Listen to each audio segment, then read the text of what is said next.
Alors bonjour à tous, bienvenue sur la chaîne Smart Addict. Aujourd'hui je vais vous faire une petite présentation sur le système d'exploitation de Samsung One UI Android 9. Alors on va faire un petit tour sur mon Galaxy J6 pour donner une impression sur le thème, les petites nouveautés et sur les performances du téléphone. Alors à tout de suite. Alors voici l'accueil de mon téléphone. Là, on voit bien qu'on est sur le nouveau OS de Samsung. On fait donc Google Samsung sur l'interface de Samsung One UI. Donc là, c'est mon téléphone que j'utilise personnellement avec le beau petit fond d'écran. Puisque j'aime bien le petit fond avec beaucoup de couleurs. En plus que mon téléphone, c'est du Super AMOLED. Alors c'est pas mal. Alors déjà, qu'est-ce que je donne?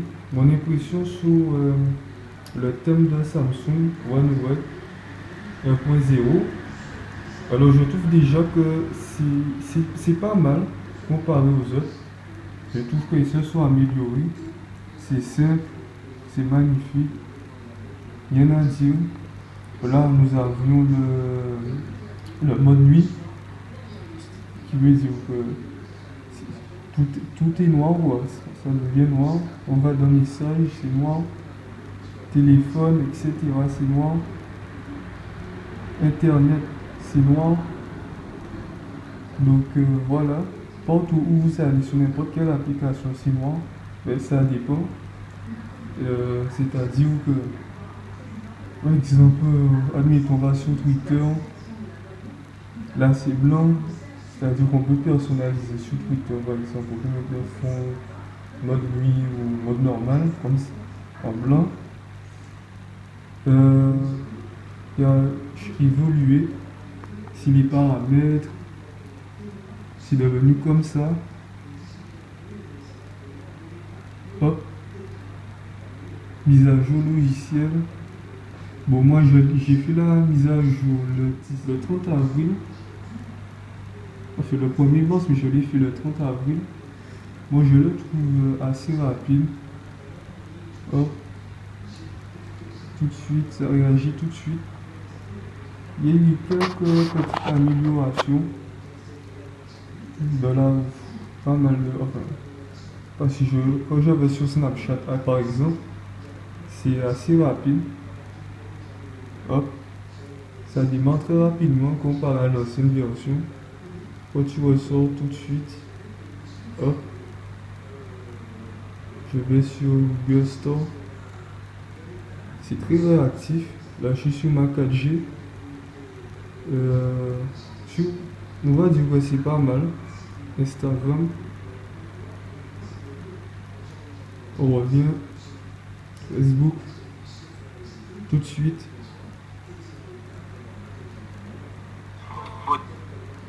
Voilà. Alors sur les performances, je trouve que c'est pas mal aussi. Par contre, il y a un petit truc qui a changé. Bon, c'est calendrier. La galerie. Hop, hop, c'est l'appareil photo par contre qui a changé. C'est devenu comme ça maintenant. Donc, nuit, panorama pro, vidéo, sport. Auparavant c'était en haut. Hop. Donc là aussi, mode portrait. Il me semble avant c'était effet flou. Donc voilà. Il y a pas mal de choses.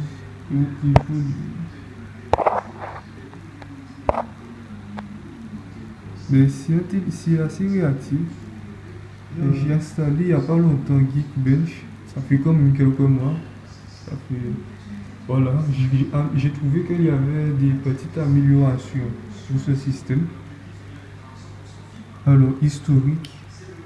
Alors, j'avais fait celle du 19 avril. C'était sur Android 8.0 Oreo. Voilà, comme on peut confirmer. Hop, Android 8.0.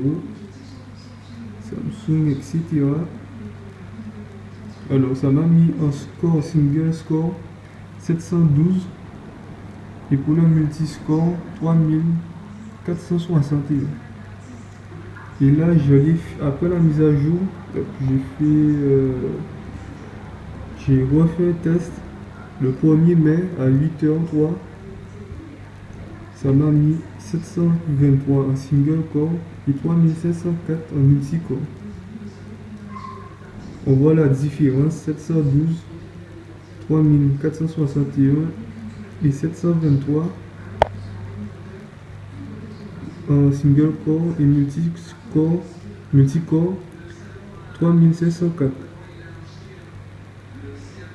Donc voilà, depuis quelques temps, j'ai remarqué que je joue par exemple à BUBG, etc. Ça passe vraiment bien. Parce qu'à un moment donné, j'avais pas mal de bugs. Et là, ces temps-ci, après j'ai installé la mise à jour, tout fonctionne parfaitement. Quand je joue à PUBG, peu importe n'importe quel jeu, c'est plus réactif que l'ancienne version. Donc là, on va attendre.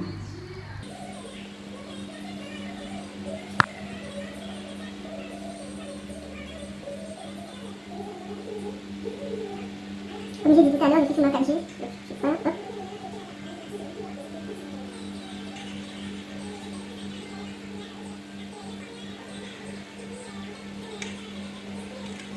Voilà. Ouvrir plus tard. Donc j'aurais bien aimé vous montrer quand je joue à PUBG, mais je pense que je ferai une autre vidéo par rapport à PUBG. C'est-à-dire que je vais vous faire une petite vidéo quand je suis en train de jouer avec mes potes, etc. Ou soit une vidéo quand je joue solo pour voir qu'est-ce que ça donne graphiquement, la réactivité du téléphone, et etc. Et aussi quelque chose que j'ai oublié de préciser ici, c'est comme les iPhones. Voilà, nous avons les 3 petits boutons ici. Hop. Le multitâchage a évolué. C'est comme ça. Ça me fait penser à iOS 7. Il me semble que sur iOS 7 c'était comme ça. Et là nous sommes sur la version Android 9. Ça me fait penser un peu à iOS 7. Donc comme là on peut le mettre soit en barre de navigation, soit avec les boutons comme on veut, comme ici là. Hop, on va essayer ça. Ou soit comme tout à l'heure, hein, on peut personnaliser comme on veut. Ou si on peut changer de sens. Si on veut que tout soit par là, que ça va toujours rester au milieu, le multitâche reste ici. Donc voilà, c'est chaque son coup, etc. J'ai pas mal d'applications pour 32 Go et je trouve qu'elle est assez réactive après la mise à jour. Elle reste réactive. Je ferme, je retourne sur Snap, puisque c'est l'application la plus lourde. Hop, elle répond tout de suite. Donc voilà. Alors ce que je donne mon impression finale. Alors moi je trouve que premièrement c'est un système qui est fluide. Deuxièmement, les performances sont augmentées. Graphiquement c'est amélioré. Et troisièmement, je trouve que esthétiquement les applications, les icônes, c'est bien fait, c'est mieux comparé aux autres ailleurs.